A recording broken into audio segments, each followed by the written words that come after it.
Welcome to the T Podcast, bringing you the best in news, entertainment, celebrity gossip, social commentary, humor, and LGBTQ lifestyle. This podcast is part of the Urban Wire Media Network, where we shine the light on issues impacting the urban community. We are available on Apple Podcasts, Google Podcasts, Spotify, iHeartRadio, TuneIn Radio, and Stitcher.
Exquisite desserts for any occasion, whether it be for an anniversary, birthday, special event, etc. Siege Treats has you covered. Siege Treats LLC uses the most freshest items and the best chocolates, caramels, and products in the world. Every bite of Siege Treats will leave you wanting more. She's located on the west side of Indianapolis, and you can connect with her on social media. She's on Facebook and she's on Instagram. Reach out to her via email at siegetreats38@gmail.com, or you can contact her at 317-664-2609.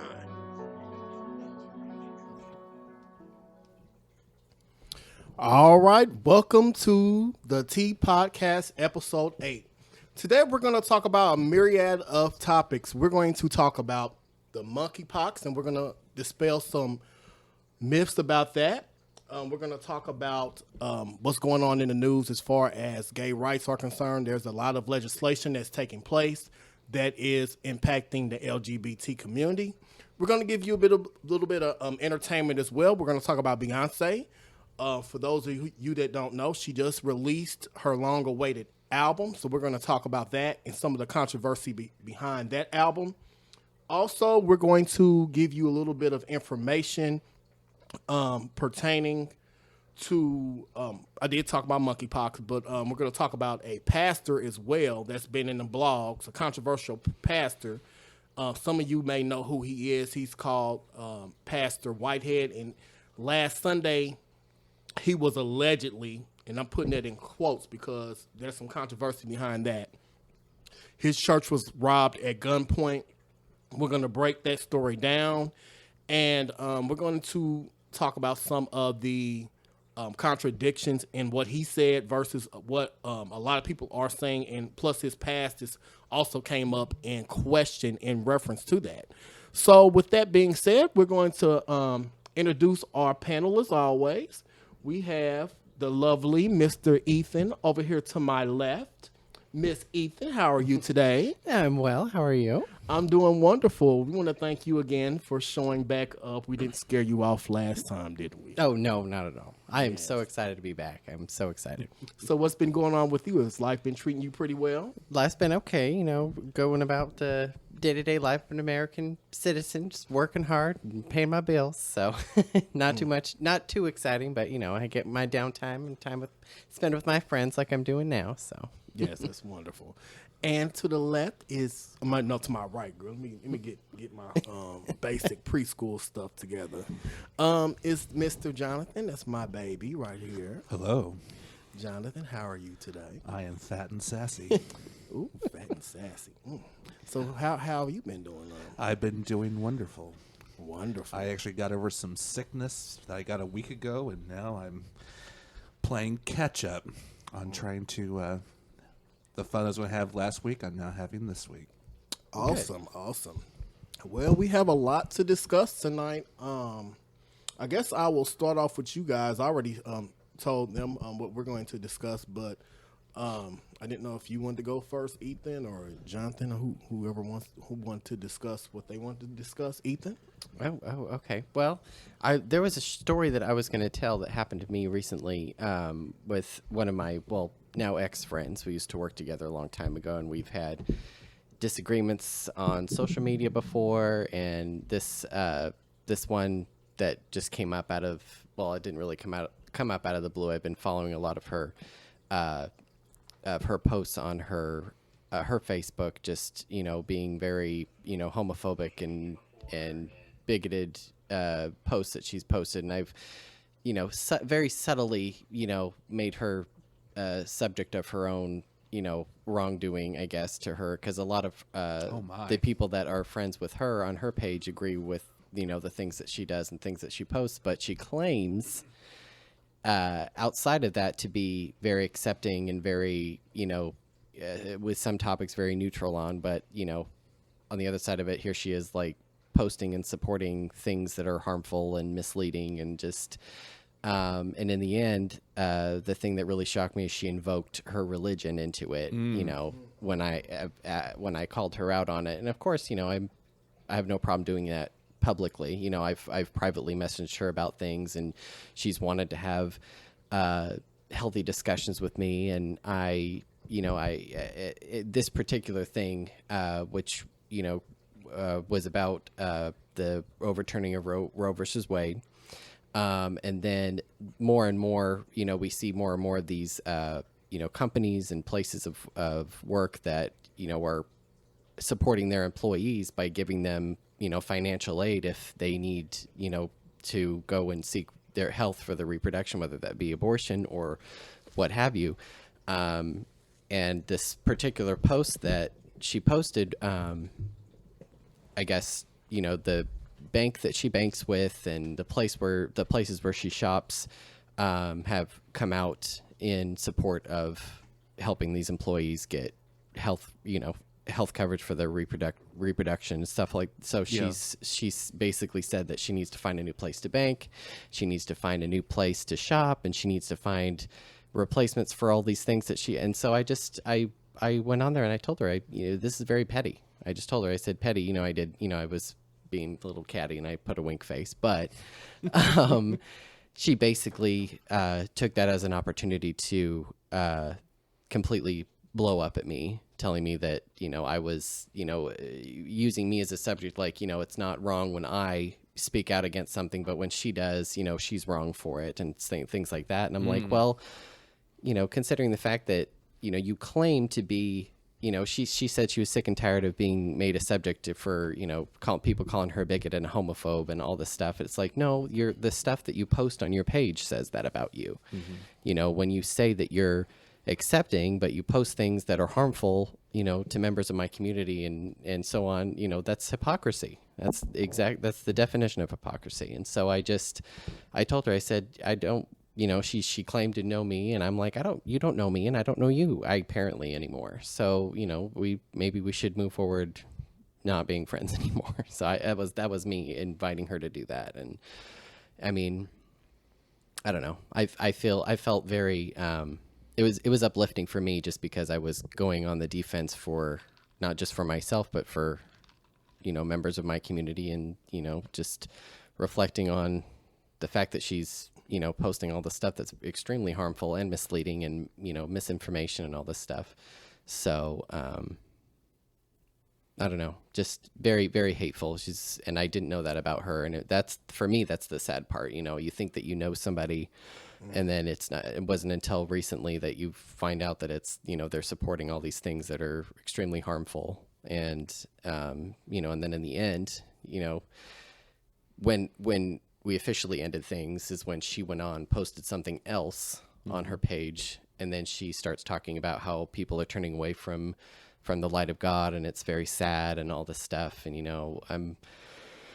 I don't know, I'm fired up now, but it was very sad. I remember seeing a meme recently, and this is just after the abortion decision was decided, that what's that one show on Hulu? More detail. Has Elizabeth Moss in the red garb. The Handmaid's Tale. Handmaid's Tale. Yes. Thank you. So there's a picture of her and a soldier in all its garb, and it says on the soldier's side, "But we can still be friends. We may disagree, but we can still be friends," is essentially what it's saying. Oh, I didn't see that. And I've seen that recently in a lot of coworkers that, a lot of us have very, very strong opinions about the abortion ruling. And we have a lot to say. And I mean, I get it that there are some people that are against it. Okay, fine, whatever. But this is having a very, very strong effect amongst the states where they are, especially here in Indiana, where they have the state Senate has just pretty much passed a total abortion ban. And it all goes back to, well, we can still be friends. Can we? Can we really still be friends when, I mean, you'd rather see this either person dead for what they did, has been raped, or if they have been raped by their, a sister and a brother, they've, or if the mother's life is in danger, and the state of Indiana is going to criminalize abortion, and we are literally turning back the clock on a lot of things. So that equates to all three of us, gay men, where the Supreme Court can still roll back our rights as well. And if I still hear someone that says, well, we can still be friends. No, we cannot, because you are essentially against me. Yeah. You're voting for these people who are against, who want to take our rights away, or you're in favor of, so somebody who, doesn't think that, we should exist at all. That's right. Like that you don't love me. You don't appreciate me. You're not my friend. You're hurting me. That's all. Yeah. And I think that one of the other things that people don't know about, the abortion, when you're talking about family members, remember that 10-year-old girl in, what was it, in Ohio? Yes, that's right. That, was raped by one of her family members and became pregnant. And there are people who want her to have that baby, going through that psychological torture. Like, she doesn't know what's happening to her. She's 10. Like, and for anybody who believes that is okay, there's something wrong with you. Like, do you feel that the entire abortion argument, do you think that there is an underlying agenda attached to that? Because I think it's greater than abortion. So what do you think could possibly be the underlying agenda behind that? I've always thought that there were shadow organizations, especially in the Christian right, that are wanting to make this country a theocracy. Like Handmaid's Tale. And those people like Mike Pence and others are really leading the charge to turn this nation into something in their image, to what they have interpreted as their God-given right. Mm-hmm.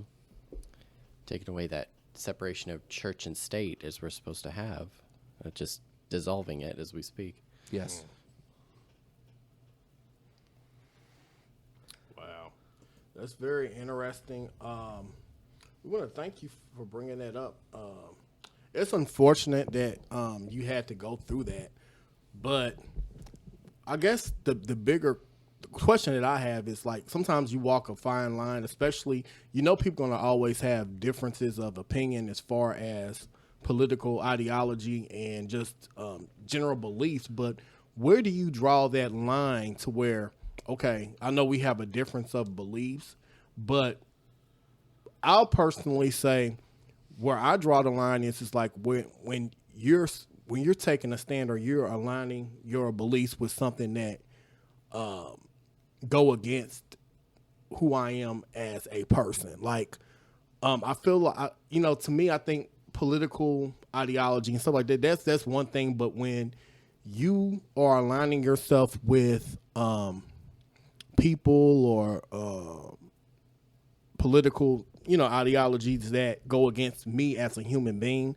like, say for instance that you're aligning yourself with candidates that are against me as a gay male or a black male or a person of color, just to keep it broad. And I feel like that's a problem, because you're not going to sit here and say that you support me and that you're for me and for my rights as a basic human being, and you're aligning yourself with people that go against who I am as a, as my core being. So that's how I feel about that. It's sad that now, that a lot of friendships are ending behind this, but I really think that it's a good thing too, because people are really showing themselves and they're really exposing themselves for who they really are. So yes. I think that it's not always a bad thing, although it can be a hurtful thing. It is a good thing, because you really need to know where people stand, and you can't take for granted that people around you.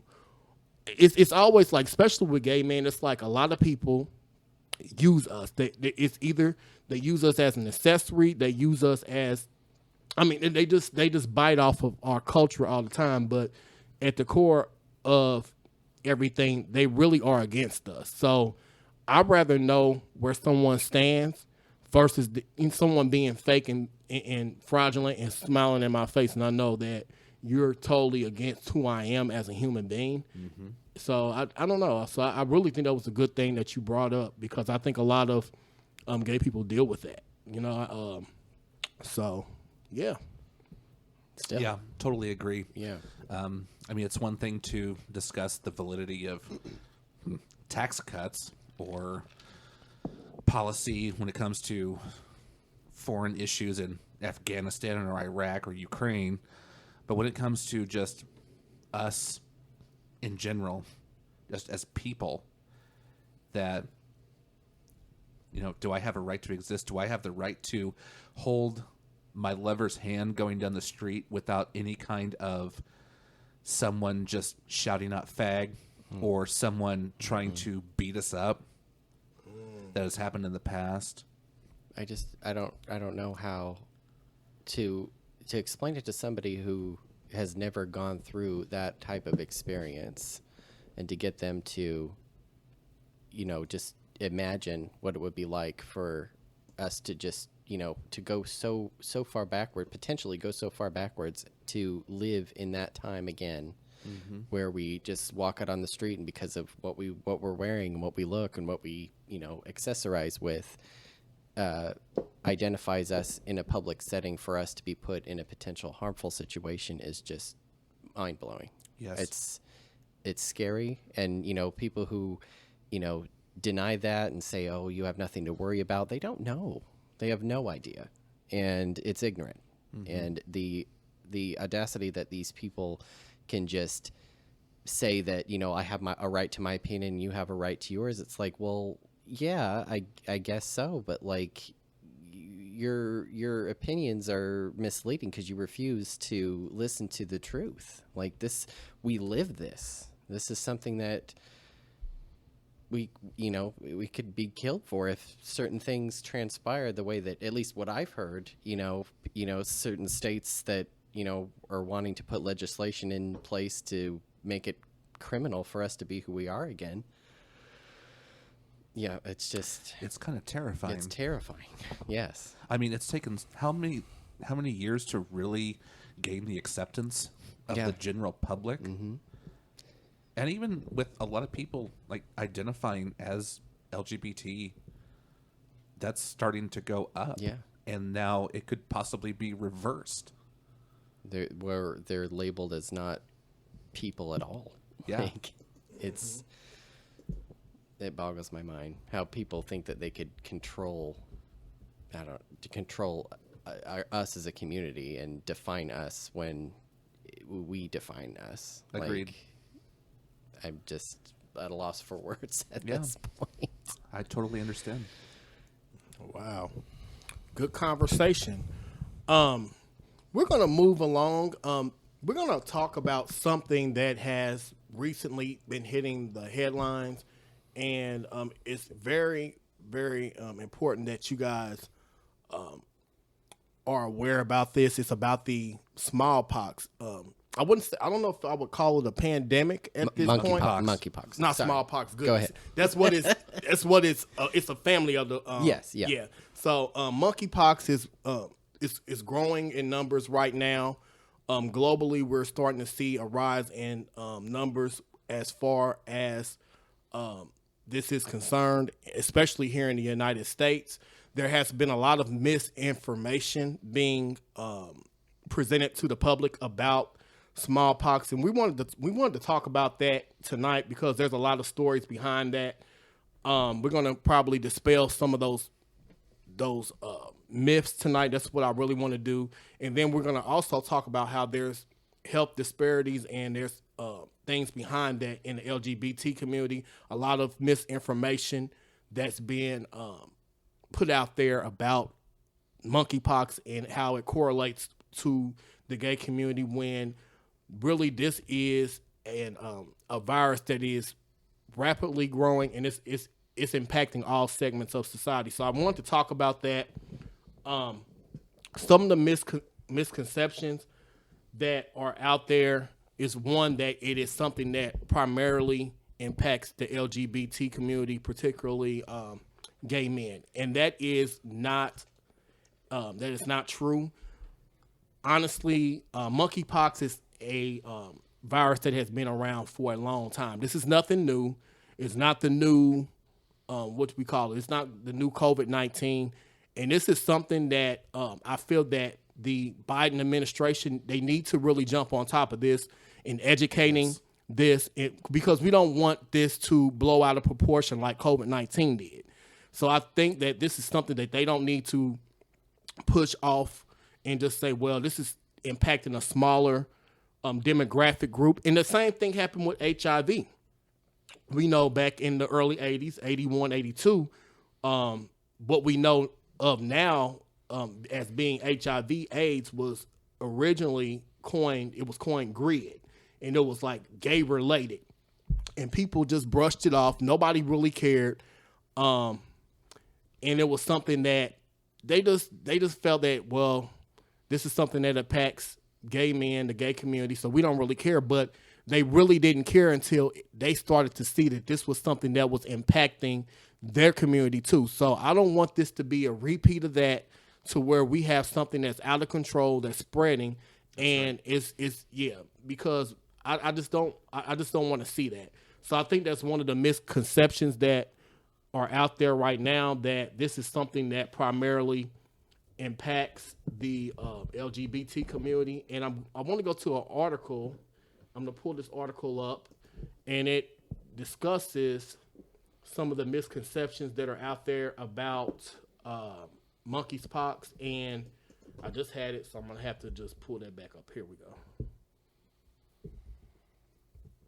This article is coming from wellandgood.com, and this is 6 myths about the monkeypox doctors need you to know, and some of the things that you need to stop believing. I'm going to read a portion of this. I'm just going to highlight some of the key points in this article.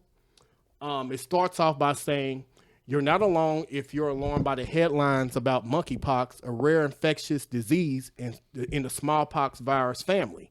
The recently documented cases have left many of us questions and considerable amount of misinformation to sort through. First, let's talk about the basics. Monkeypox spreads from animals to humans through direct contact with blood and bodily fluids from infected animals, according to the World Health Organization. However, it can be spread amongst humans through skin-to-skin contact with an infected, inhalation of an affected person's respiratory droplets for a long period of time, in contact with materials that are contaminated by an affected person, like bedding and clothing. So I want to jump into some of the misconceptions or some of the myths about monkeypox. Like I mentioned, monkeypox is a new virus. That is false. This has been a virus, according to this article, that was first documented back in 1958, and it was documented during research of monkeys, hence the name. In 1970, the cases amongst humans were discovered in the Democratic Republic of Congo and have been concentrated in the Central and West African countries like Cameroon, Central Africa, Gabon, Liberia, Nigeria, and Sierra Leone. There have also been occasional cases in Israel, Singapore, the United Kingdom, and the United States. So this has been something that has been plaguing several countries internationally for years. Another myth that we want to debunk is monkeypox is a sexually transmitted infection, and this is false. Even though it's commonly spread through close contact with an infected individual, monkeypox is not an STI. Sex is just an example of close skin-to-skin contact. So we wanted to dispel that information or that myth that's out there. Another reason why monkeypox has been associated with STIs is because monkeypox symptoms can appear on the genitals. As a result, the CDC is asking STI clinics across the country to pay attention to their patients' symptoms and watch out for new cases. However, the virus is not considered an STI. Number 3, monkeypox only affects gay and bisexual men. This is false. The documented cases that we have seen have spread via international travel, 2 documented raves, and other situations that involve close skin-to-skin contact like sex. But remember, monkeypox is not an STI. Dr. Asumadun says this can anyone could potentially contract this virus. Number 4, monkeypox is the next COVID-19, which is false. Yes, monkeypox is concerning, but it's very different from COVID-19 in many ways. First, it is not a respiratory illness. It spreads through close contact with infected individuals and particles, according to WHO. While it can be spread by inhaling respiratory droplets from an infected person, it is not a disease that attacks the respiratory system like COVID-19. Number 5, monkeypox only affects people in African countries, which is false, which we already know because it's spreading globally. So, and number 6, it's ridiculous to worry about monkeypox. False. The monkeypox virus does not resemble the features of COVID-19. However, some people have noticed a dismissive reaction that mirrors the way that some people once talked about COVID-19. The truth is that it's okay to be worried about these cases. Staying informed about these cases, the nature of the spread, in the communities that is impacting, it's the best way to protect yourself. So that pretty much wraps up that article. So the takeaways that we can that we can take away from that article is that this is something that we need to be concerned about. This is something that impacts all groups of people, and this is something that we can prevent through education. There are now vaccinations that are available, so we just need to be aware and get ourselves educated and stop just believing everything that you hear. It's up to us to educate ourselves and become informed about things, because what I don't want to happen is that people feel like they don't have to be worried about this virus, that is only impacting a certain community of people, and then we look up and this becomes a whole nother thing. Although it's not like COVID-19, it is similar, because if we do ignore this, it does have the ability to spread. So you do not want to be a victim of this. It's very painful from what I'm hearing.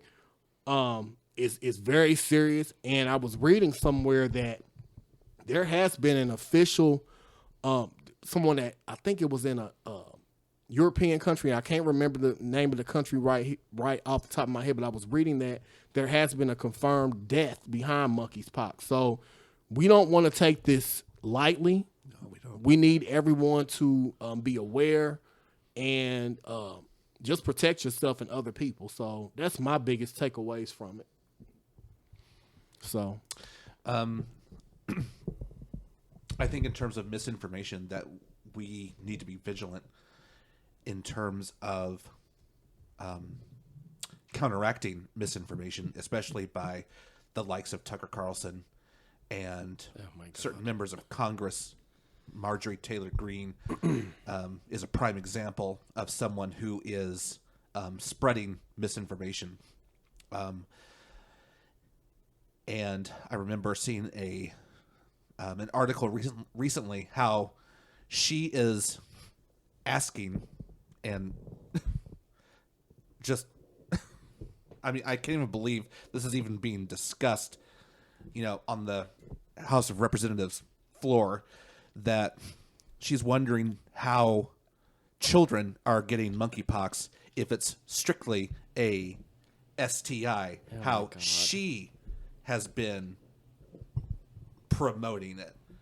this woman's a joke. She's Through the likes absolutely a of joke. Fox News, One American News, which also should be... One American's like Fox on steroids. Oh, yeah, it's definitely. horrible. Oh, my God. And there are people, especially in Indiana, that listen to this. I mean, they literally eat this crap with a spoon. And it's really shocking. I mean, I shouldn't be shocked at this, but I have heard people tell me that this is just done by gay men only. And of course, it'd be sources like that would it would be claim sources like those that. But things. the thing is, this is in my own. This is not in my work realm in terms of with my own coworkers, but through other various people out in the community, and it's very disturbing. Yeah. Just hearing the names when you started, just Tucker and oh my God, it just gives me hives. Yeah. Like, just to think that they're still making and producing this misinformation is just, it's scary. Yeah, It's it very is scary. And what's so crazy is, like, you have a lot of cities now that are declaring a state of emergency. You have cities like New York and San Francisco and other major metropolitan cities that are now considering this is an imminent threat. This is no longer just little rumblings in the street or anything like this. They are considering this a major health crisis, that if we don't get a hold of this and we don't start taking it serious now, it can spread like wildfire. And we're going to see numbers of epic proportion, in the next upcoming months. So that's right. With this coupled with COVID-19, it's just disastrous. So I just hope that the Biden administration really jumps on this. I hope they start really pushing out these vaccines, offering these vaccines to the public, especially those that have compromised immune systems, which I will say that I'm now starting to see, because I guess there's now a big thing now. A lot of people are feeling, especially gay men, they're feeling that this is going to be a repeat of the AIDS crisis. And I'm not comparing it and saying that it's like AIDS or HIV, but it's certain segments of society that had access to treatments in other societies that are disenfranchised. They don't have access to the resources to be treated for monkeypox or have access to getting the vaccination. So people are worried that this is just going to be another example of health disparities amongst people that are lower income. And it's something that the Biden administration needs to jump on top of now. Don't sit around here and wait until like there's more confirmed cases, because it is spreading like wildfire now. So that is just, it's really unfortunate that this is going on. There's another article that I wanted to read really quick. It is from NDTV.com, and it's entitled "The LGBT Community's Battle Against Monkeypox and Its Excruciating Stigma." This is coming out of Los Angeles, and it reads, "The spread of the monkeypox virus and its prevalence amongst gay men has raised widespread fear, growing anger, and a number of uncomfortable questions for a community that is still scarred by the early years of HIV/AIDS. While there is still widespread public confusion about the precise nature and spread of the disease, it is fact that overwhelming majority of the monkeypox patients in the United States identify as LGBTQ and are male. While for some, the situation evokes dark parallels with the 1980s HIV/AIDS crisis and how it was stigmatized as the gay plague. Hospitals and funeral homes turned away patients and victims, and the White House officials either cracked homophobic jokes or simply ignored the new virus. At a meeting this week in West Hollywood, a hub for Los Angeles LGBTQ community, actor Matt Ford received a standing ovation as he spoke openly about the excruciating symptoms he had endured when he contracted the disease, an experience he also shared with people online. And I'm going to skip down through this article really quick. There's another section entitled Blame. While a notion of monkeypox affecting mainly LGBT communities raises for fear of homophobia and stigmatization, it is also promoted anger that the United States government is not taking this disease serious enough. And that's what I was talking about. They're thinking that this is something that primarily affects our community and that they're not taking this serious. But now we're seeing that these cases are rising amongst different segments of society. It continues to say, on Thursday, San Francisco and New York State declared public health emergencies, as I mentioned earlier, in order to bolster efforts to control the spread of monkeypox. The U.S. Health Department announced plans to allocate an additional 786,000 vaccine doses, which will take supply above 1 million. But for many, the response has come too late. Why is the government not acting as fast as it should? Said George Reyes Salinas of Equality California, a coalition of LGBTQ activists and organizations. We need more resources, and we need more attention to this issue. It's not just an LGBT concern. It shouldn't be painted that way. So this article goes on. It just talks about how this has been blamed on our community, just the fear mongering that has been placed out there. And I would urge people to look into this article. Once again, it's from NDTV.com, and it's entitled LGBTQ community's battles against monkeypox and its excruciating stigma. So that was something that I just wanted to share with you guys. I didn't know if you guys had anything else to add to this or... Well, just from what we were talking about earlier, this could potentially, on a political platform, fuel the agenda that's been against our community after, in result of Roe versus Wade. You know, this could be essentially a bullet in the chamber for, political activists, right-wing conspiracy, whatever, misinformation givers to take our rights away. It could be another tool, in a sense, from what I gather. I don't know what you think about that, but I totally agree. A huge concern, yeah. Yeah, it's a humongous concern. Humongous. I just wanted to give a quick shout out to a couple of our listeners tonight so far. Kristen Roundtree, I want to thank you for joining us. Teresa Walker and Justin Bennett. We do have a couple of comments in the chat. Teresa Walker Edmund says, I saw where 2 children had it, but I forgot where I saw it. So, like she was saying, now this is something that is not impacting just one segment of society. It's impacting young people as well.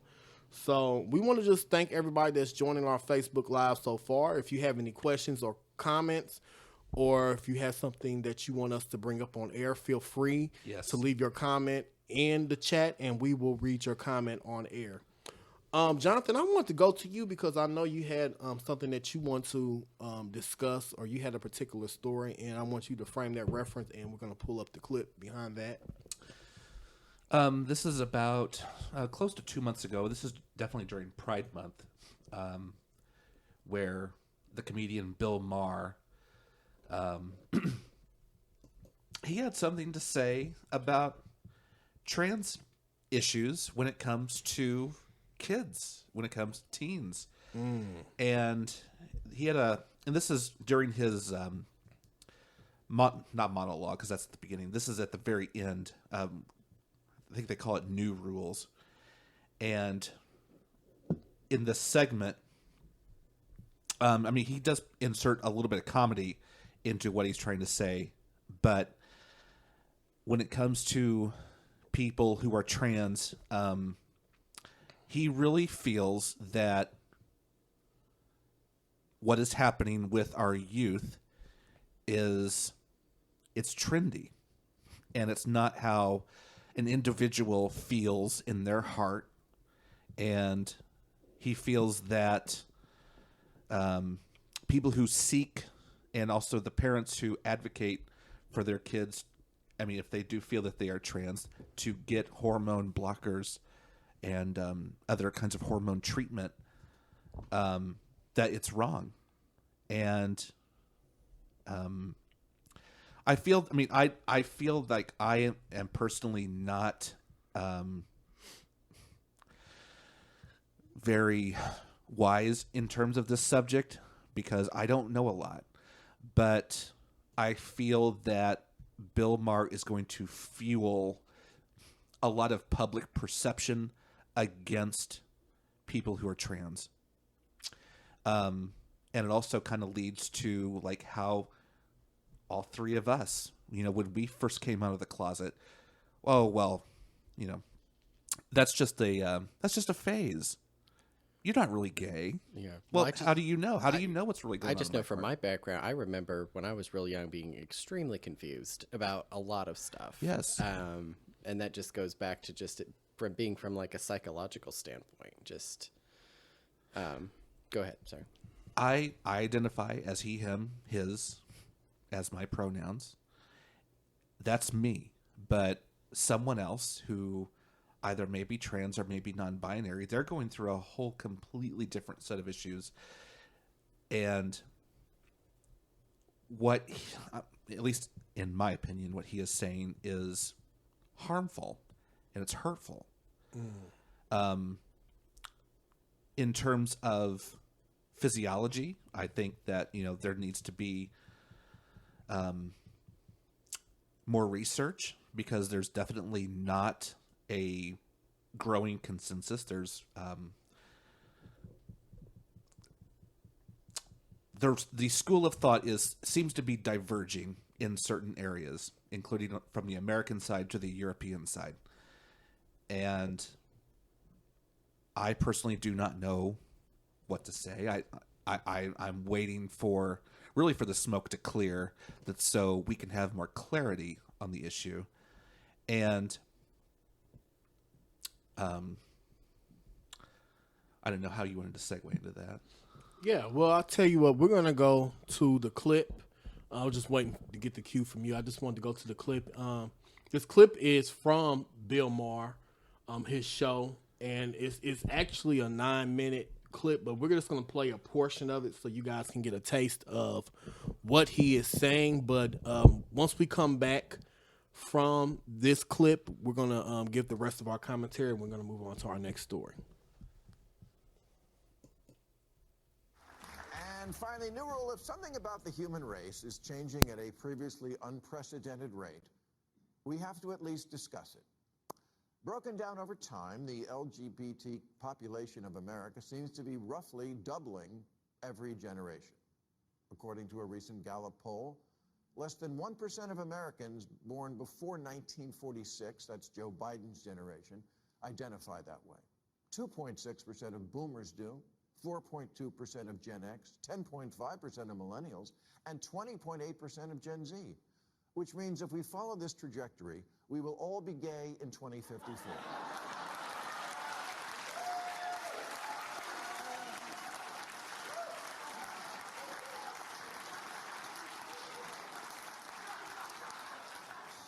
And then who's going to buy this chair? I'm just saying that when things change this much, this fast, people are allowed to ask, what's up with that? All the babies are in the wrong bodies? Was there a mix-up at the plant, like with Captain Crunch's Oops, All Berries?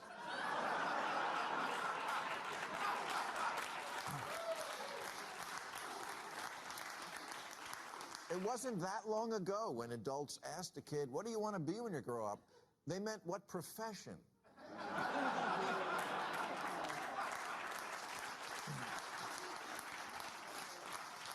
In the wake of America about to lose abortion rights, the ACLU recently tweeted a list of those who would be disproportionately harmed by this. You would think women might top that list? No, wasn't even on the list. Second on the list was LGBT. Really? Abortion rights affects gay and trans people more than, breeders? I'm happy for LGBT folks that we now live in an age where they can live their authentic lives openly. And we should always be mindful of respecting and protecting. But someone needs to say it. Not everything's about you.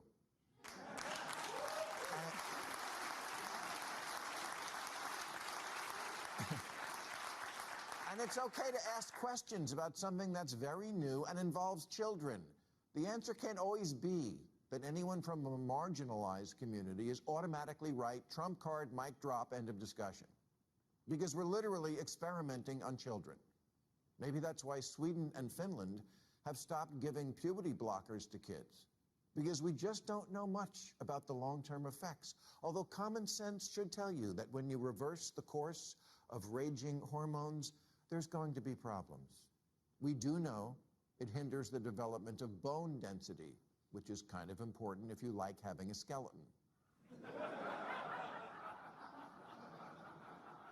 Fertility and the ability to have an orgasm seem also to be affected. This isn't just a lifestyle decision, it's medical. Weighing trade-offs is not bigotry. Yet when a book questioning the sudden uptick in transitioning children was released, a trans lawyer with the ACLU named Chase Strangio tweeted, "Stopping the circulation of this book and these ideas is 100% a hill I will die on." How very civil liberties of him.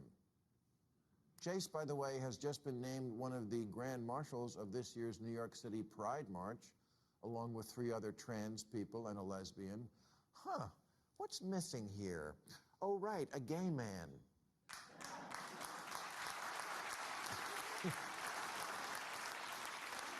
That's where we are now. Gay men aren't hip enough for the gay pride parade. Compared to trans, gay is practically cis, and cis is practically Mormon.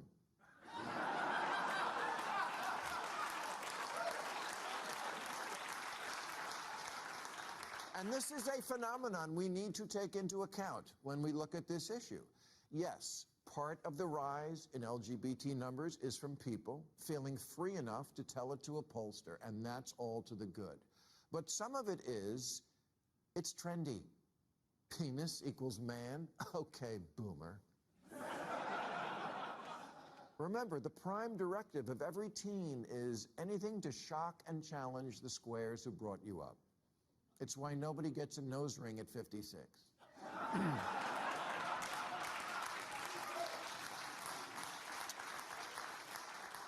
And if you haven't noticed that with kids, doing something for the likes is more important than their own genitals, you haven't been paying attention. Dr. Erica Anderson is a prominent 71-year-old clinical psychologist who is herself transgender and who now says, I think it's gone too far. The LA Times summarizes, she's come to believe that some children identifying as trans are falling under the influence of their peers and social media. If you attend a small dinner party of typically very liberal upper-income Angelenos, it is not uncommon to hear parents who each have a trans kid having a conversation about that. What are the odds of that happening in Youngstown, Ohio? If this spike in trans children is all natural, why is it regional? Either Ohio is shaming them or California is creating them.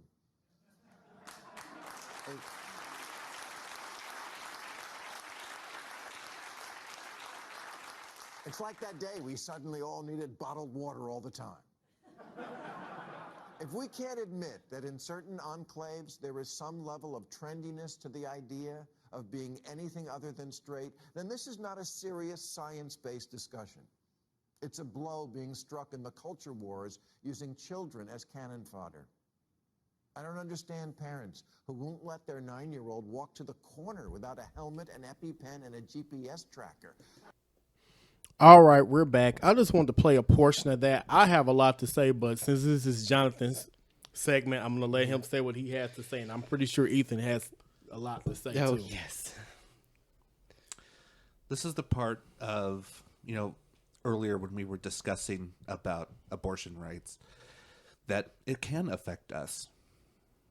And because it's a domino effect, and it's stuff like what he's talking about that is going to lead to that effect. And he thinks that this is not a science-based discussion, and it definitely is. And I think I'm pretty sure he's taking a lot of those quotes out of context just to fit that monologue. And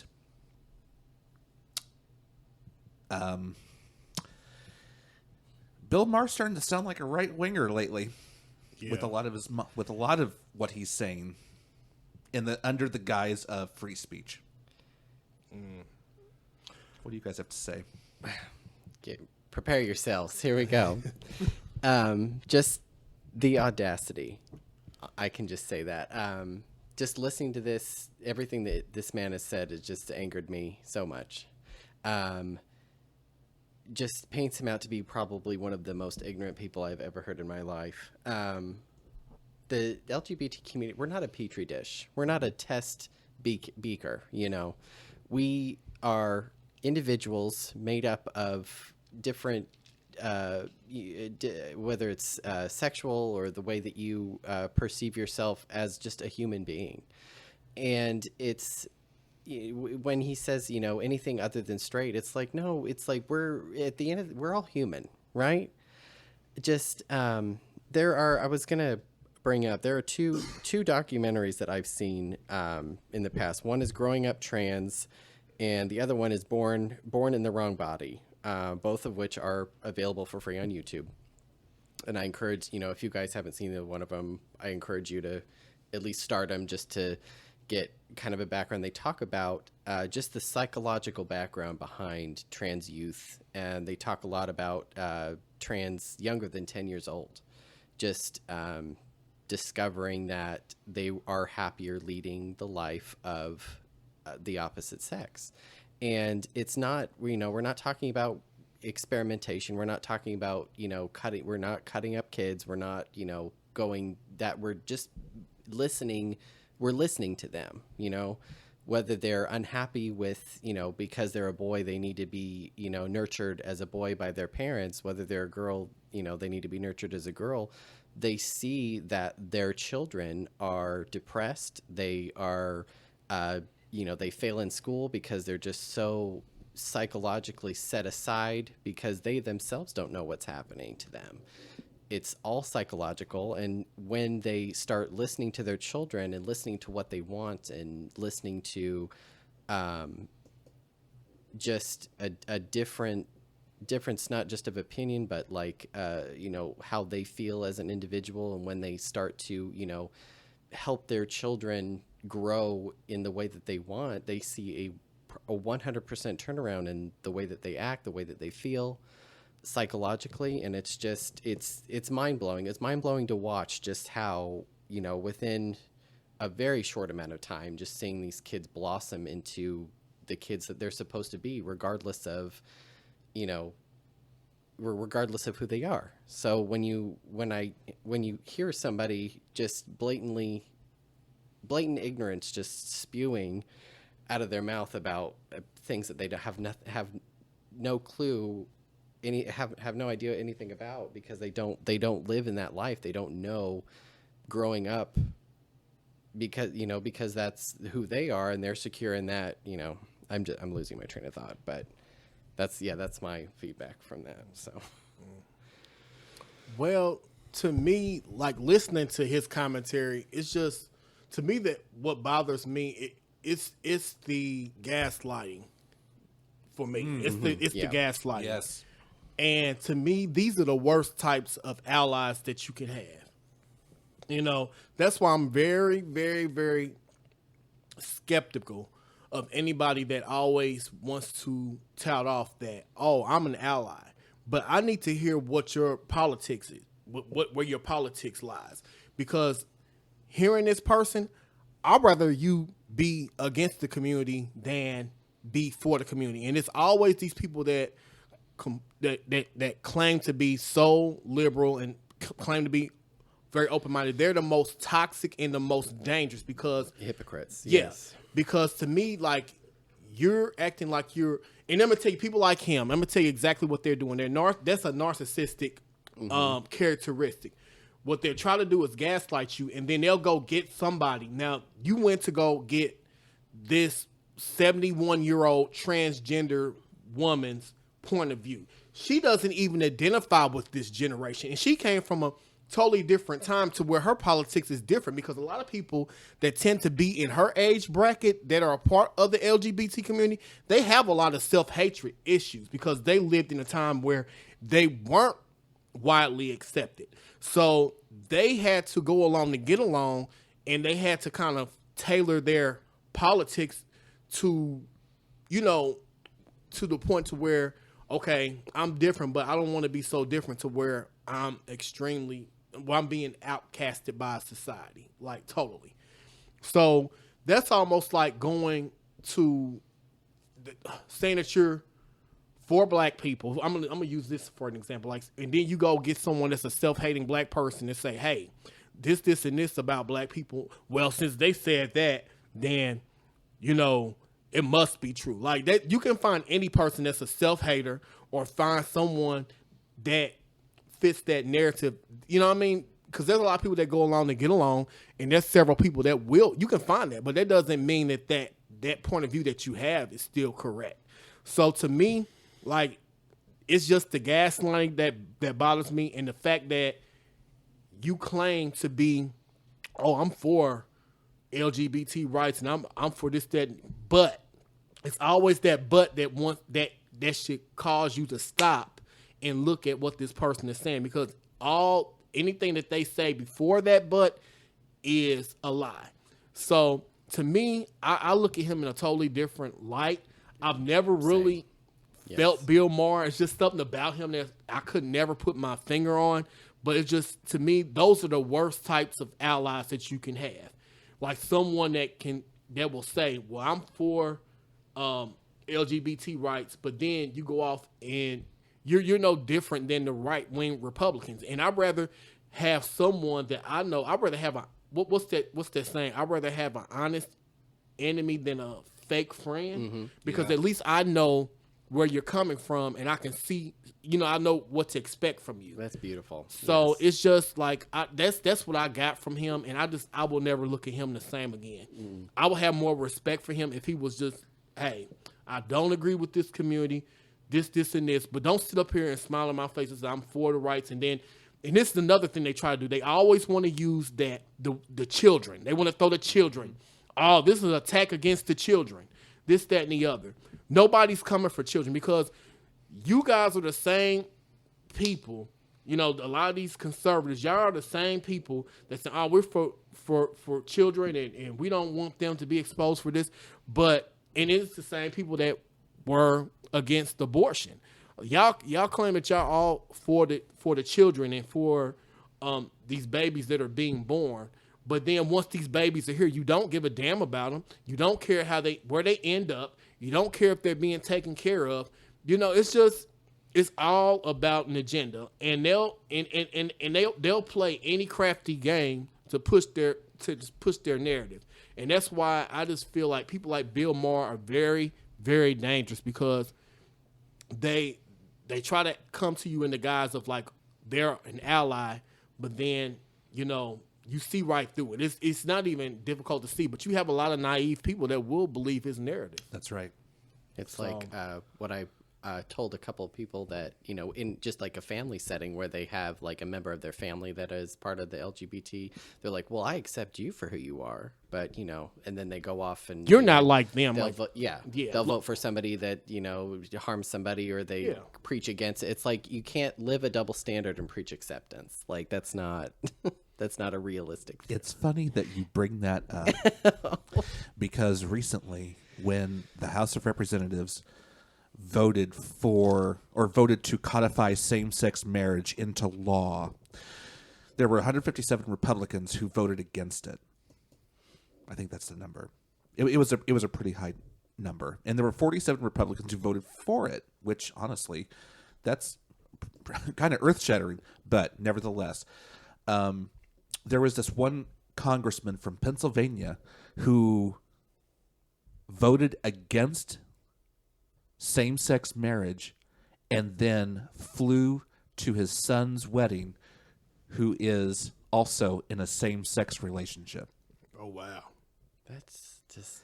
I mean, is that not mind-boggling? Mind-boggling, exactly. So, I love my son. I might grumble a little bit of his relationship, or I may even accept it. I don't know. I don't agree with the lifestyle, but I love him for who he is. It's like, okay. But my constituents, they don't like it. So therefore, I'm going to vote what my constituents want. Yeah. Or sometimes they'll use that argument. Oh, well, and this is why I say there's a lot of self-hating gays that fall into this trap as well. Yes. They'll get around a lot of conservative, right-wing think tanks, and they'll be like, well, we accept you for who you are. And it's the same even when black people get around. It's the same. Like, we accept you're not like them over there. You're one of the good types. And you have to be very careful, because you have a lot of people in our community feel like they get around some people that say, well, you're not like them. You're not over the top. You're not this and you're not that. At the end of the day, excuse my terminology, you're still a sexual deviant and you're still a fag to them. Yeah. So be careful of getting around people and being their tool, or being that person that they use as a pawn to further push their agenda. You see what I'm saying? Yeah. You see where I'm going with that? I sure do. So it's just like, to us, we have to be aware of the games. We have to be aware of the game playing, in the manipulation and the wordplay that they try to present us, because there is a lot of people that a lot of people will play that, especially people that will claim to be our allies, and they play these exact same games. Case in point, Bill Mahr. Yes. Total change of opinion for that man in like 2 seconds. It was crazy. Yeah. I thought he was somebody different, but apparently not. Yeah. But like, this is the age of exposure. Like, we are seeing people for who they are, and instead of getting upset about it, just look at it as a thing. Well, I know where you stand, and I know how to deal with you accordingly. That's right. And the last thing I want to say, just in reflection of that, is like Bill Mahr and like probably, I mean, a lot of other people that think that they, you know, being a part of this community, it's like, you know, changing a pair of pants. It's like, no, it's like we're finding the outfit to wear for the rest of our lives. It's not like we just decide to be something that we're not. Yes. It's, yeah. Yeah. Well, good. I guess that's good. Yep. Yeah, I'm good. Yeah, I'm good. I think that was it. Yeah. Yeah. Okay. All right. We're going to move on. We have a couple of more stories, and keeping with the theme of the LGBTQ community and rights being stripped away. There's an article from TNR News. It's entitled "GOP States Sue for Rights." GOP states sue for rights to deny LGBTQ kids free lunch. So now these are the same kids that they said that they're for. Now they're trying to take away from this. So we're going to get into this. Once again, this story is coming from TNR News, and it reads as such. Earlier this year, the Department of Agriculture, Food and Nutrition Service updated its non-discrimination policies to cover sexual orientation and gender identity for the department's nutritional programs, including the National School Lunch Program. A coalition of 22 Republican-led states sued the USDA this week to reverse the update. In the lawsuit, the states sought to assuage the courts about their intentions. To be clear, quote, "To be clear, the states do not deny benefits based on a household's members' sexual orientation or gender identity," they insisted. That would be somewhat comforting in states that didn't have a "but" to that to add in the next sentence. But the states do challenge the unlawful and unnecessary new obligations and liabilities that the memoranda and the final rule attempt to impose. Obligations that apparently stretch as far as ending sex-separated living facilities in athletics and mandating the use of biologically inaccurate preferred pronouns. The state went on to say, the USD does not generally have the authority to over students' athletics or pronouns, and the agency told Politico last month that it would only enforce the rule for discrimination that was directly tied to school lunch programs. The lawsuit itself is only the latest chapter of the GOP's legal war on the LGBT community and rights at the state level. Indeed, a separate battle. Many of those same states are also directly challenging Biden's administration's interpretation of Title IX for public schools in the wake of the major Supreme Court ruling on LGBT rights 2 years ago. Some legal conservatives have suggested that their primary concern is transgender athletes participating in girls' sports, but the USDA case shows how far some Republican-led states will go to resist any legal recognition of LGBT rights whatsoever. And then it just references the 2020 case, the Supreme Court case of the Bostock versus Clayton County, that Title VII of the Civil Rights Act of 1964, and it just goes on to talk about that. But I would suggest you guys go read the rest of this article. Once again, it's from TNR News, and it is entitled, let me go up to the top and get the title of this article. It is entitled GOP states sue for right to deny LGBTQ kids free lunch. So I really think that this is something that you guys should look at. These people have no boundaries. You know what I mean? They say one thing, and then they turn around and go against what they say. So it's just a sad situation. It's just a sad situation in America that the LGBT is like the punching bag for so many groups of people. You know, so yeah. Just leave the kids alone. Yeah. Why do we have to target the kids? Oh my God. Yep. Next story I want to get into, and this man is no stranger to the blogs and into the news. Florida Governor Ron DeSantis files complaint over Miami drag show. Okay. Why is this man constantly in our, like, why don't he just leave us alone? Leave the community alone. Like, why?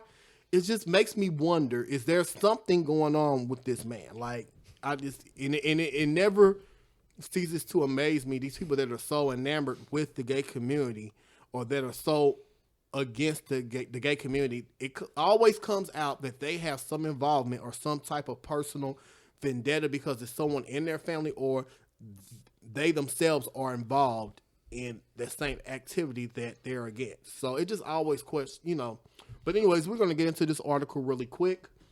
The complaint against the Miami restaurant Our House, which hosted the show, cited a 1947 state Supreme Court decision on, quote, men impersonating women, unquote. And this article, by the way, comes from NBC News. And we're going to just delve into a little bit of this, and then I'm going to get your guys' commentary, and then we're going to move on. It states that Florida Governor Ron DeSantis filed a complaint against the Our House in Miami after a video showed children at one of the restaurant's drag brunch events. DeSantis said at a news conference on Wednesday that the video, there was a video in which a child had been seen walking with a drag performer dressed in lingerie, led to an investigation by the Florida Department of Business and Professional Regulation, according to NBC in Miami. Quote, they actually had agents going to this place and effectively just gathering information, getting intelligence, and seeing what's going on, unquote, he said Wednesday. Quote, and what they found was not only were there minors there, and these were sexually explicit drag shows, the bar had a children's menu. And you think to yourself, give me a break. What's going on here? The department filed an administrative complaint obtained by NBC News on Tuesday that accuses the restaurant of disorderly conduct. It alleges that a nearly nude dancer was filmed parading a young girl through the audience on or about July 3rd, and that the video ignited public outrage. The video shows what appears to be a transgender dancer leading a young girl by the hand and walking through the respondent's dining area, the complaint states. The dancer's buttocks were fully exposed, and his G-string style bikini bottom was stuffed with dollar bills, a practice that is commonly known to occur at strip clubs. The dancer's breasts, unmistakably female in appearance, were also fully exposed except for the nipple and areola, which were crowded with adhesive pasties. The video was shared by the Twitter accounts Libs of TikTok, which was known for sharing videos of drag performers, teachers, and other non-public figures talking about LGBTQ issues that generate outrage. The complaint alleges that the Our House has violated state public nuisance laws by becoming, quote, a manifestly injurious to the morals of manners of people, unquote. The department also cites a 1947 Florida Supreme Court decision that found that men impersonating women in the context of suggestive and indecent performances constitutes a public nuisance. The restaurant's ownership said that it in an email statement that it is aware of the complaint and that it is working with the department, although through the attorney, to rectify the situation. We are an inclusive establishment and welcome all people to visit our restaurant. We are hopeful that Governor DeSantis, a vociferous supporter and champion of Florida's hospitality industry and small businesses, will see this as what it is, a misunderstanding, and the matter will be resolved positively and promptly. If the complaint is successful, the state could revoke the restaurant's liquor license. And then it goes on. Let me see. Let me go down here and see. This is another part I wanted to bring up. It isn't the first time that DeSantis has been critical of drag performances. Last month, in a response to the question from a reporter about whether he should support state legislation to punish parents who take their children to drag shows, he said he would have his staff look into it. We have child protection statutes on books. We have laws against child endangerment, he said. It used to be kids would be off limits. Used to be everybody agreed to that. Now it just seems like they're like a concerted effort to be exposing kids to more and more to things that are not age appropriate. LGBT advocates and drag performers have condemned the recent increase of verbal and physical attacks on drag performers in drag queens story hour events. Last month, Texas Representative Brian Slayton said that he would introduce legislation to ban drag shows in the presence of minors in Texas. RuPaul's Drag Race star Alyssa Edwards responded in a tweet. My thoughts: number one, our God is a God of love. 2, parents are a child's first and important teacher and role model. 3, drag is an art form which is subjective. 4, you, sir, have tweeted more about drag than the loss of Uvalde. Ooh, shade. And it is truly about children or politics priorities, Edwards said, referring to the mass school shooting in Texas in May that left 19 children and 2 teachers dead. So that is the end of that article. So what do you guys feel about that whole situation behind them attacking this venue for allowing children to come in there and view the drag shows? Do you think it's more about the drag show, or do you feel that it is about the children's safety and these children being in these establishments? What do you guys feel about that? I think it's about a certain governor who wants to run for president in 2024. Who's using kids, again, as another part of his political career in using them as cannon fodder to further his own political goals. I don't feel that this is about drag shows at all. So you're saying this is disingenuous? I think this is very disingenuous. I was going to say, based off of the description of the drag show, I think that there are certain levels of, if it's extremely provocative or, something, I don't think that kids should be subject to that level of lurid content. I mean, just based off of the description, I'm not talking against, the community by any means. I'm saying that I agree. And I also agree with what Alyssa Edwards responded to, that, drag is an art form. Yes. But I think there is a line drawn in the sand where, it reaches a certain point where, it's very artistic. And I've seen lots and lots of, just by watching, drag race and stuff and seeing different versions of drag, and I appreciate it for what it, but when it gets to that point, I think that there is reasoning to think that, it wouldn't be a good thing for kids to view. I will say this, and I will say this is, I feel like this is an in-house discussion that we need to have, because this is something that we have to talk about. I feel like we as a community when we allow certain things to happen, it gives fuel and ammunition to the other side. So I will say this. I don't feel that children have no business being in a bar. And that doesn't have anything about being self-hatred. I didn't think about that. Agreed. Either, I feel like certain things that the gay community does, we need to be more vigilant of what we're doing because it gives the other side ammunition against us. I'll say this, and I you know me, I'm gonna keep it real, like because I'm gonna be critical of our community. I'm not one of those people that feels like everything we do is right, and this, that, and the other. I do feel that we have basic rights as a community, but this is me saying this in love because I'm a part of this community, and I'm not feeding into that other side. But what I'm saying is, sometimes we kind of feed into the negative stereotypes of the other side, like with Pride. I hate to say this, like. Stop marketing Pride as a family-friendly event because it's not.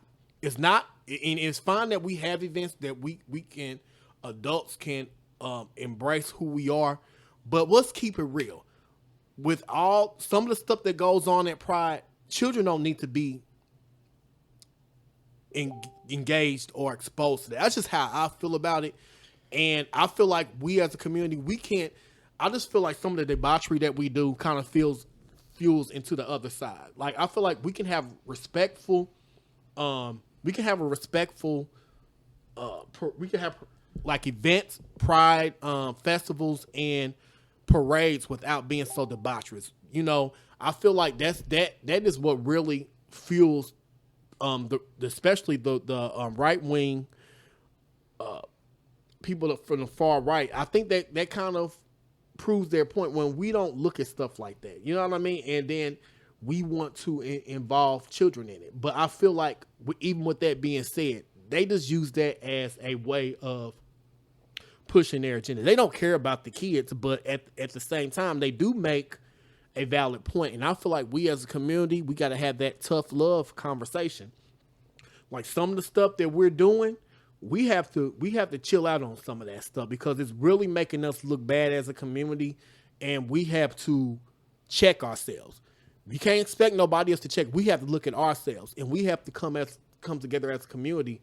And hey, there's certain behaviors that we can't uphold or we can't go along with, you know. And I feel like when it comes to that with children, I do feel that those children had no business being in that bar and no drag show like that.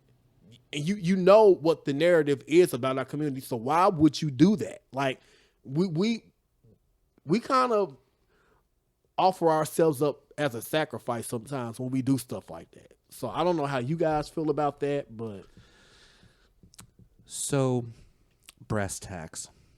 A lot of what drag queens do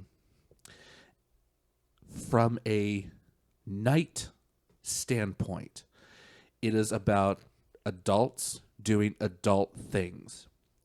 And here we are bringing kids into the adult world when they shouldn't be in that world.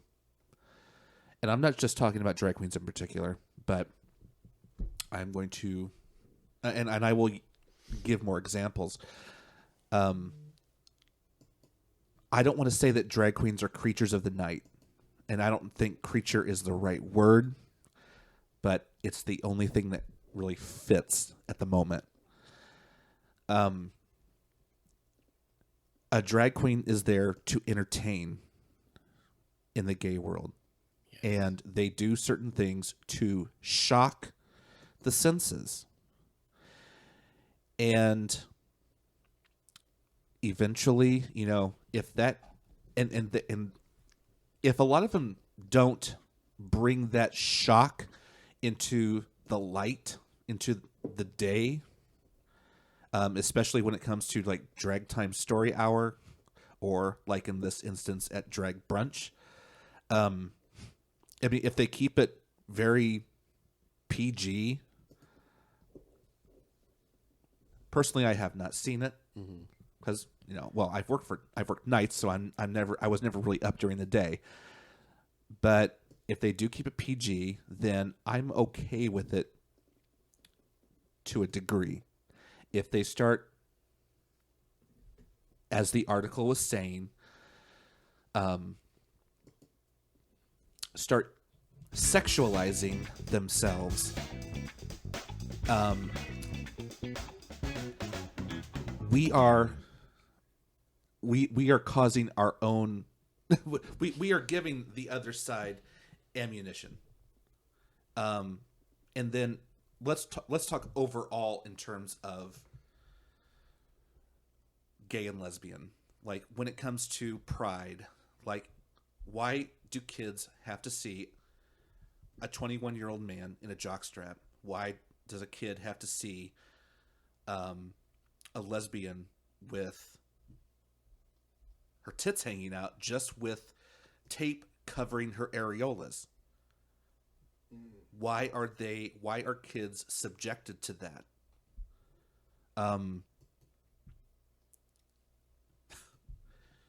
We talk about wanting to protect our children, but at the same time, we're kind of talking out of both sides of our mouths when we want to express ourselves.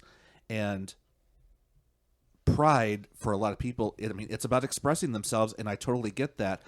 But where do you draw the line? Right. Yeah, I totally agree. Well, I was going to say, just in addition to that, is the shock and awe value. There is a plethora of genres behind that, from like lavish gowns, lots of feathers. I mean, we see it all the time on RuPaul's Drag Race. I just think that the context of this, it could have been more like that, more age appropriate, more, stunning and shock and awe in that way rather than provocative. But one of the things that I was thinking about during that whole thing was what do the parents think? Where are the parents in this, exactly, in this situation? Like, it's their responsibility also to kind of, if they feel that it's inappropriate, to eject themselves and their children away from that. Mm-hmm. So, yeah.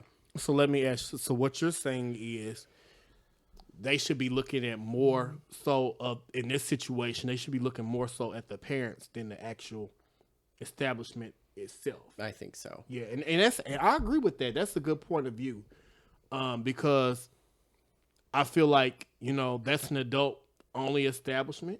They're going to do adult things, just like if somebody goes to the strip club, they're going to do this, that, and the other. I don't think that everybody should be punished for the actions of the parents, and B, of this one establishment. So now, if that's the case, you can't.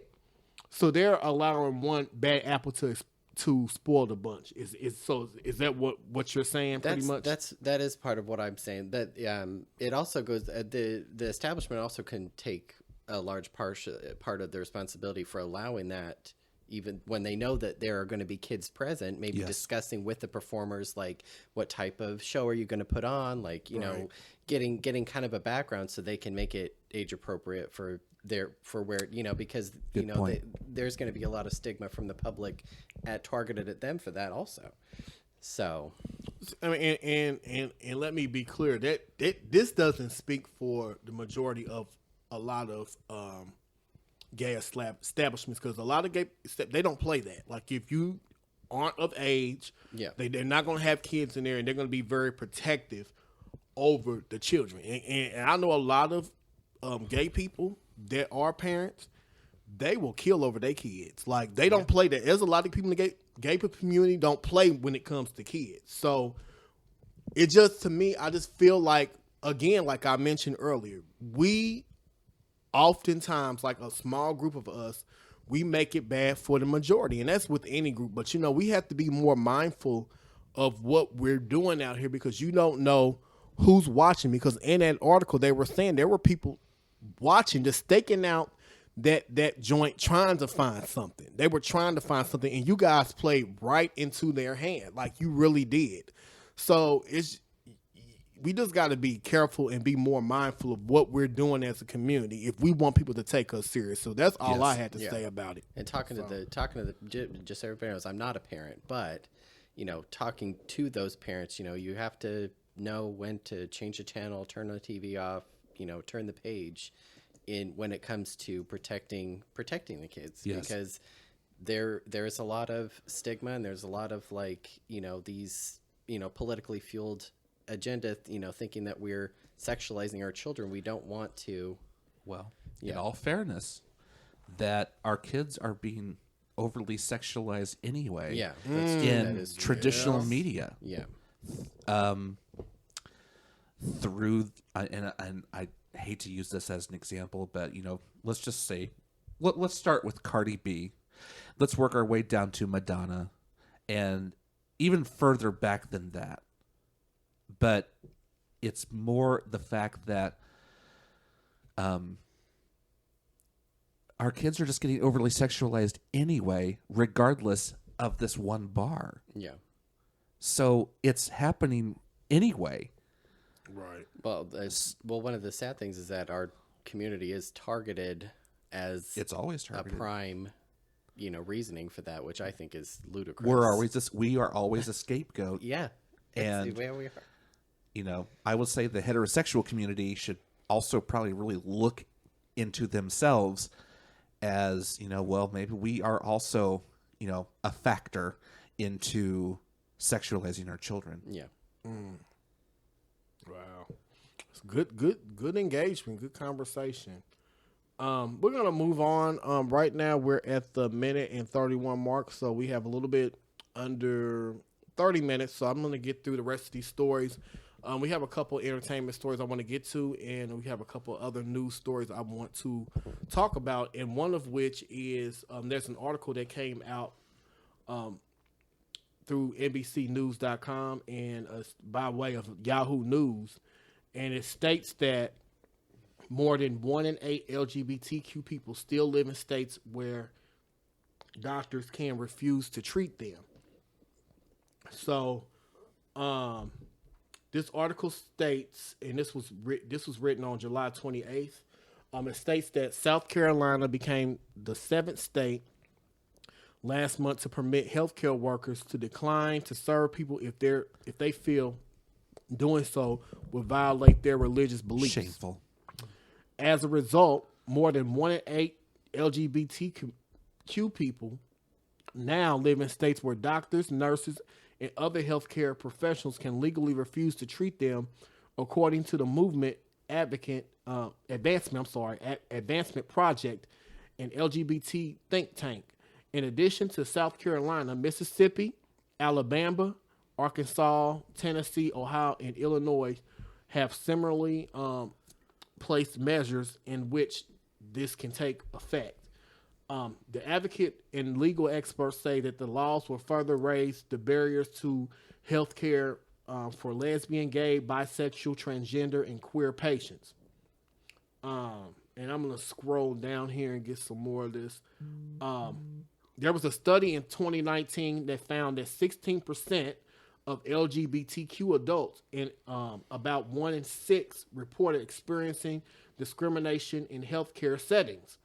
A 2020 survey from the Center of American Progress, a liberal think tank, found that 16% of LGBTQ people, including 40% of transgender respondents, reporting postponing or avoiding preventative screenings because of discrimination. So we have to really feel, and the rest of this article is really good. I just wanted to highlight a couple of passages or paragraphs in this article, but pretty much I want to bring home the point that this is very serious. Now these people can discriminate against you. Mm-hmm. They can turn you away from services that you need, maybe even life. I don't know what you would say. Life-threatening circumstances. Yes. I feel that now they can turn you away. And it's sick. It's sickening. And like, to me, it's just like, you don't question when somebody comes in. And how is that Christ-like? Like, if these people that claim to be, especially the Christians, like, how is that Christ-like turning someone away that needs? It's not. Yeah. Christian values are protecting life in general. So yes. The fact that they would deny. They're all about protecting life. Yeah. They're pro-life. Exactly. So you can't, when you say you're pro-life, you can't pick and choose what lives you value because that good point. is hypocrisy. Yes. Yes. Yeah. So that's just Well, when you say life threatening, like that kind of goes against the oath that these doctors take. Like when you take an oath to be when you become a medical professional, you save somebody no matter no matter what. So if they're going against their own values as a medical professional, doctor, nurse, what have you, then they shouldn't be practicing medicine. right.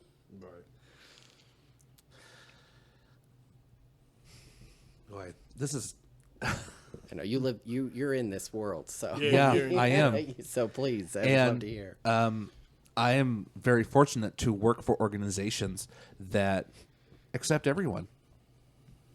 And I can name, well, my former employer, Indiana University Health, they were not part of any denomination. They took care of everyone. And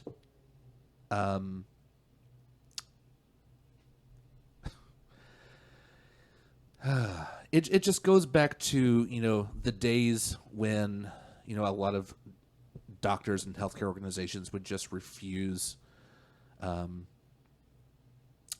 care, or even like refuse say with me and Seneca, for example, like if I was in the hospital could refuse Seneca because we're not a married couple. Mm-hmm. Even though he's been my partner for 5 years. It's stuff like that really angers me. And it's scary. It's very scary. Yeah. And so many people have gone through all kinds of shit. And I'm sorry to use that, but they have. On the basis of, well, it's my right because, it's against my religion. And now they have a state protecting them for wanting to be able to refuse. And it angers me. I have to point out, too, that the list of states that are mentioned are primarily Southern, too. I can bet you Indiana would probably be on top, be part of that list, too, just because of the type of government we have. And some of y'all so busy trying to rush back down to the South and live in some of these Southern states. And even though you may live in a liberal city, but you had to look at the overall state itself. So you guys need to be mindful, like especially people that are a part of certain communities. You need to be mindful of that. And I'm not saying some of these liberal cities are any better because they have their issues too. But like things like this is very serious. Like you're talking about your health. These people can deny you health services because of something like that. So we just have to be mindful. You got to know who you're voting in office. And I preached on my last show, the Urban Wire. We talked about people not being educated or sitting out elections. And this is what happens when you allow certain people to take office. Like when you don't get engaged or you don't get involved, this is what happens. These are the type of things that get passed. So, this is just a precautionary tale that you have to get involved politically and know who you're voting for. Educate yourself. Stop voting blindly. You know what I mean? So this is just another tale, just another day in America, where people don't get involved politically. They're not educated. They don't know what's going on. And unfortunately, this is the kind of things that take place as a result. So, I know that we see it as red team, blue team, and I know the blue team has a lot of issues going on right now.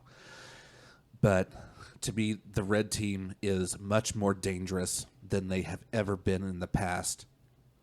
And I cannot see myself in any way, shape, or form voting Republican just because of, I get it. The Biden administration is not that great, but I can't vote and I can't justify for voting for someone like Trump or Ron DeSantis or Mike Pence ever in my life because that affects me. That affects both of you. Mm-hmm. I would be voting against my own self-interest. I would be literally cutting my nose off to spite my face. But isn't it sad that we have to settle for that? Like, we have to settle for the lesser two evils. So, yes, is it one of those things where we need to start pushing candidates that are independent, that are? I mean, to me, I just feel like now we're at a point in history where we need another party. We need several parties, I feel, because this two-party system that we have now, it ain't cutting it. I'm sorry. No, it's just not cutting it, you know? I hate the dominance of a two-party system because I feel like we have to accept certain candidates that don't necessarily represent us, don't represent our values, but yet we're kind of forced to because the other team is even worse. Yeah, like you were saying, like settling for the best we can get. I guess Settling for the best we can get. I can't stand that. That's awful. I think that more political parties need to exist, but unfortunately the money is a big factor. That is a subject for another time. Oh my God. That's a plethora of stuff we could talk about. Yes. About that. Oh yes. Yeah. All right. Well, I don't know if you guys had anything else before we head into our last two stories for the evening, which are more entertainment based. But we've had some really serious conversations tonight. I'm telling you, these issues are when we're dealing with health and dealing with politics. These are things that I notice a lot of people in our community, all they want to do. And I'm not speaking for a lot because there's a lot of intellectual and intelligent people in the LGBT community, but there's a lot of people that all they want to do is party.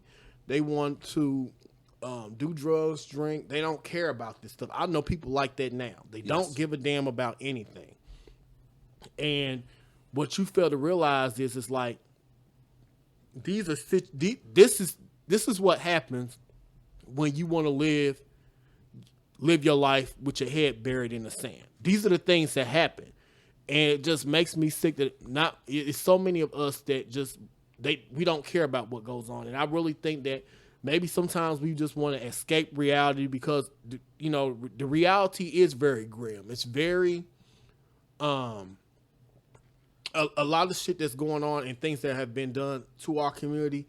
You don't even want to think about it, but we can't just hide our heads in the sand and just think, drinking and partying and doing drugs and doing all this stuff is going to change the situation or to help you escape. It's not going to help you escape. And I just think that being ignorant to things is only going to perpetuate more problems. So they say ignorance is bliss. Yeah, so. Exactly. And that's a good way to sum it up. Yeah. But, okay, we're going to move on to our entertainment circuit of the portion of the show. And for those of you that have been following the blogs, you all know Miss Queen B, better known as Beyonce, has just released her new album. It is entitled The Renaissance, and it is very all-encompassing of the queer movement. And she has came out, and her album is making waves in the blogs right now.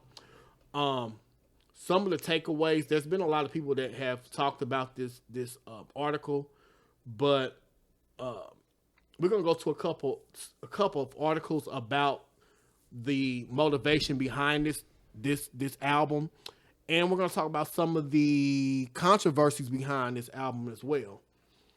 This is an article from The Advocate, and we're going to read a portion of that, and then I'm going to come back with our commentary, and then I'm going to talk about like some of the controversies behind Beyonce, because a lot of people are saying that even though she has been promoting the gay community, and she is a big supporter of LGBT rights, a lot of people, like as far as in the music industry, have been claiming that she has beating her style off of certain people. But to me, I think it comes down to an argument that a lot of people don't know the music business. You know what I mean? And I feel that I don't think that Beyonce did anything wrong, especially with the situation with Kelis, because Beyonce went to the songwriters of Kelis because I guess they said she sampled one of her songs, but as far as business protocol is concerned, you go to the person that wrote the song to get clearance to use the song.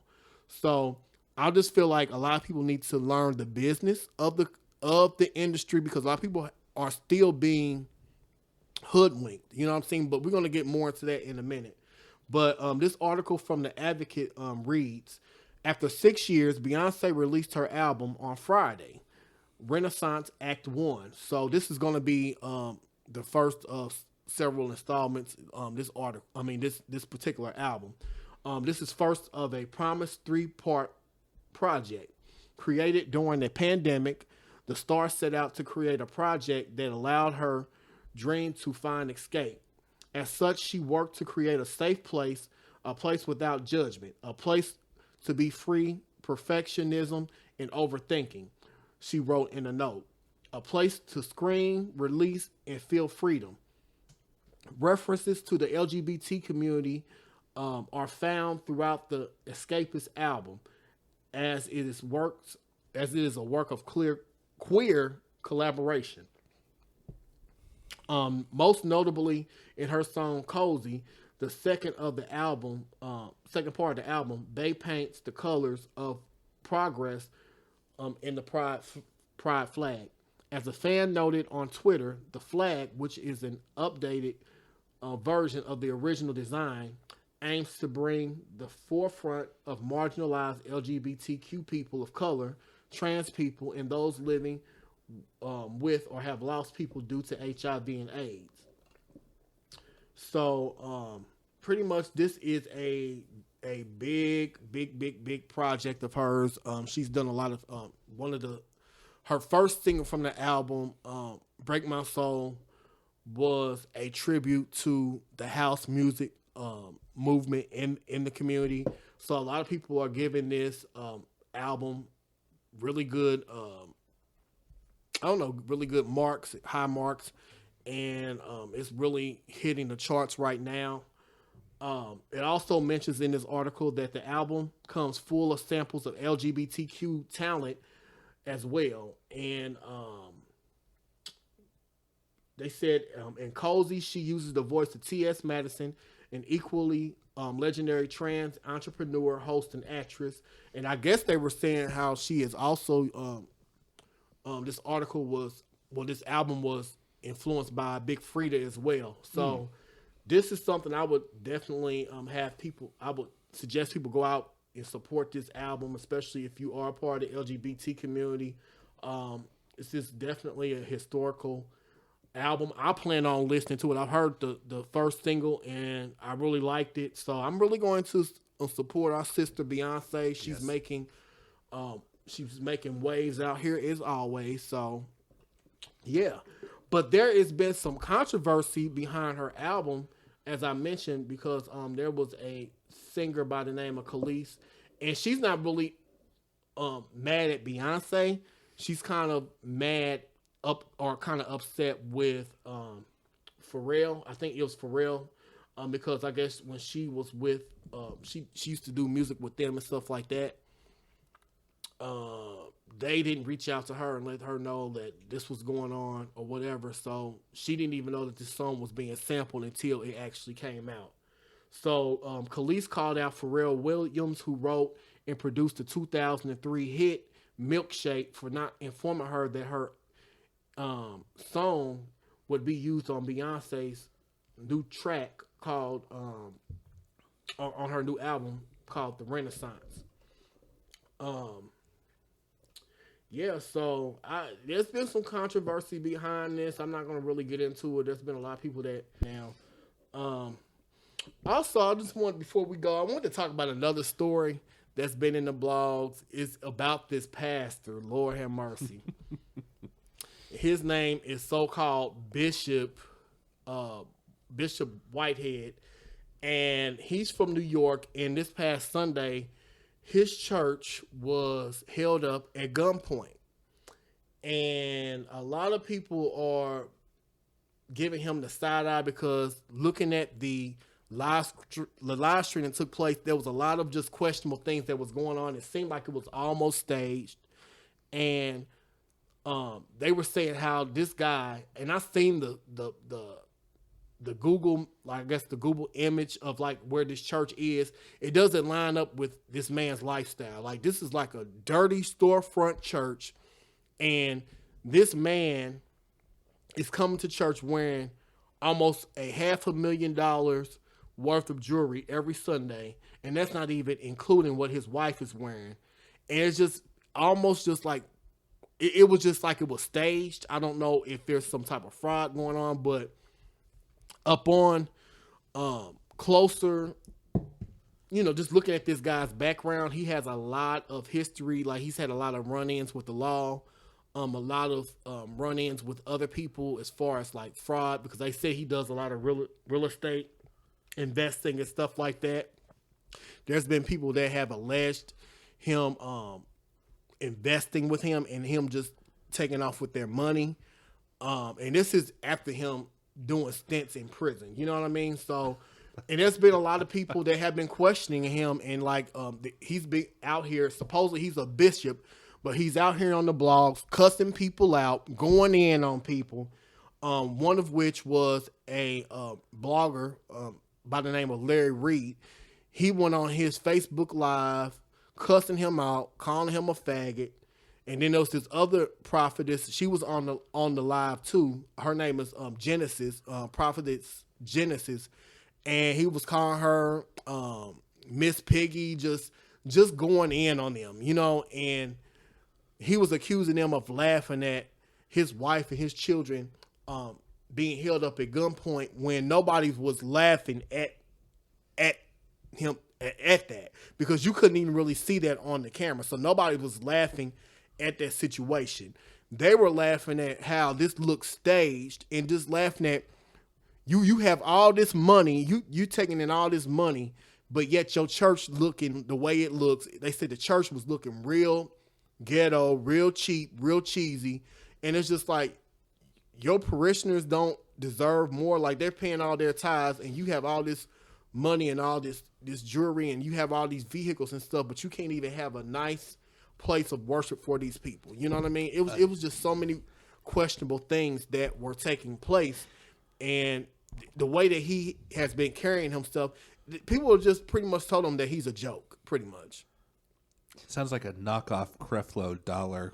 Yeah, without the without the jet. I was gonna say God isn't in that house anymore. It doesn't No, sound like he's not. No. yeah, Very extravagant. Yes. Yeah. Just when you mentioned tidings, I'm like, when people give to the church, I kind of can guess where it's probably going. I mean, no humility whatsoever jewelry in this and cars so-called bishop. Yeah. Oh my goodness. Also, I guess he's also very buddy with the current New York City mayor, Eric Adams. Yeah.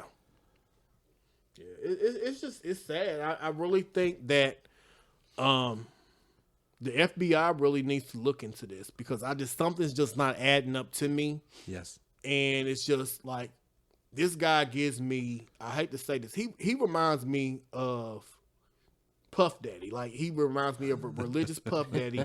And you know how Puff Daddy swindled his way to the top and screwed over a lot of his artists and stuff like that. And this guy just gives me the same vibes. He's very materialistic. You too much. You out here in these streets, and the sad part about it is, and this is what pisses me off, you have a lot of these people that are taking up for these people, these church-minded people that are taking up for this man's shenanigans. And I hate to say this is why, and I can speak because this is my community, but this is why the black community stays losing, because we allow these pimp preachers from the pulpit to manipulate and extrapolate all this wealth while not giving anything back to the community. Like, it just doesn't make sense. Like, I talked about this in the last podcast when I did with C, when we did the Urban Wire, where it doesn't make sense that these pastors are driving vehicles that are worth more than your house. Yep. You don't even have a vehicle. You taking a bus to church. You can't even afford, and those that have a vehicle, you can't even afford to put gas in your car. Your children don't have food to eat, and they're making you feel guilty and making you choose between paying your rent and paying them $1,000, aka Juanita Bynum. And it's just sick that we are still allowing this to happen. And you know, and a lot of these preachers know that their time is winding down because a lot of people are waking up due to the pandemic. They saw a lot of these people for what they were. Yep. But you still have people that are still caught up in the matrix. They are still caught up in this false sense of security and placing their trust in these con artists and these swindlers. You know what I mean? So it's just sad, man. I just wanted to bring it up because it's really pathetic that these people still have this sense of entitlement to your money, your hard-earned money, you know. And it's just I don't know. I don't know what to say. It's just crazy. It's just the fact that how psychology it's so powerful when it's used by the wrong people for nefarious reasons, Right. and how a lot of people use the fear of God to justify their parishioners giving more money when their lives are in the gutter, and they see their pastor who's living it up in a very nice Cadillac in a very nice house, gold rings, very nice clothes, stuff like that, and it's really disturbing. And hopefully more people will see them for what they are. And as to your point, that the pandemic has really exposed a lot of these false prophets, so to speak, and hopefully the IRS will start cracking down on some of these people. Yeah. Sometimes God is used as a terrible weapon, not a tool for positive uplifting all the time. It's sad. It is. And it's not just money, it's politics. It's against Indeed. LGBT, against abortion, and it's these people think that they're doing good when they're dragging the real word of God through the mud. Yeah. And I mean I don't view myself as like a strict religious person. I'm spiritual to a sense, and I appreciate the idea of God, but it's just like it's I see too much negativity to. Yeah. It's sad. And it's sad too that religion has always been used as a tool of oppression. Yes. Against black people, women, people that are gay, transgender, like lesbian. Like it's always been a tool to oppress people that aren't in the upper echelon of society. And I just feel that people are tired of that. And I feel like this is a country that is not supposed to be based on church and state. Why are there so many politicians that are trying to impose their religious views or their will upon other people? You know what I mean? Mm-hmm. And a lot of them they're all wearing blindfolds to the reality of the results of these actions that they're taking. Yes. Yeah. Well, I think that's about it. I don't know if you guys have anything to add. We're right up on the 1 hour and 59-minute mark, so we're right at 2 hours. So all right. Yeah. I think I got a lot off my chest. What about you? Yeah, definitely. It's definitely a release. Definitely. I think we've accomplished a lot. I feel good. I feel today. really good. Yeah. Do we have any other questions posted? Did any of our viewers? Or? I will say that we did have several people that tuned in. We didn't really have any more comments, but well, if anybody wants to post something, I love healthy discussion, even if it's just too. for a few minutes response to something. Yeah. But I think that would be about it. We had Miss Sarah Highball, Brad Robbins, and I can't. I just went out and came back in. I missed the other people that tuned in. There was a couple other people, but I can't pull their names up right now. But I just want to thank everybody that tuned in tonight. I want to thank you for your support. Yes. We have some good things coming up. We're trying to restructure and rebrand, but you're always welcome to join us on our podcast. Check us out on our Facebook group page under the Urban Wire Media Network, where you can join us for updates. We're going to have like different engagement type of things where you can reply to different questions we're going to put out there. Maybe your comment will be featured on the next upcoming program. So we're going to do more engagement with our followers. We do have our actual Facebook page as well, so you can join that, like that. Our podcast is available on most streaming platforms. So our newest platform that we're on Amazon Music and Audible. So we're happy about that. We're on Spotify, TuneIn, iHeart, Apple Podcasts, Google Podcasts, Stitcher, just several platforms. So we are going to definitely be taking this platform to the next level. I'm in talks with some other people, so hopefully you will see some great things coming up in the upcoming months. As you see, we got some new equipment. You know what I'm saying? We trying to move up. We trying to do some things. So I didn't know if you guys had anything else to say before we get out of here. I love these upgrades. Yes. Yes. Well, I just want to say this is my second time on this show. I love coming on. So if you got, keep inviting me back, keep bringing me back. I love talking, getting a healthy discussion, and so I have a lot of fun with you guys. So all right. Well, I think that's about it. And also I forgot to mention, subscribe to our YouTube channel at www.youtube.com/UCOFW. We're inching closer to the 2,000. We almost have 2,000 subscribers. So, yeah, just keep on supporting us. And you can support our platform by cash apping us at $Urban Wire. And that's URBAN WIRE. And I believe that's about it. So until next time, y'all be safe out there. Yes. Just look out for one another. Take your health serious. Take not even just your physical health, but your mental health. Because I think a lot of times we don't think about that. And that's something I really plan on doing in the future, talking about mental health, because I think that's something that, especially people in the LGBT community, we don't really discuss that. So it's always about physical health, but we have a lot of things that are going on mentally that we need to address as well. So we're going to talk more about that. And until next time, we'll see. That's right. Yeah. All right.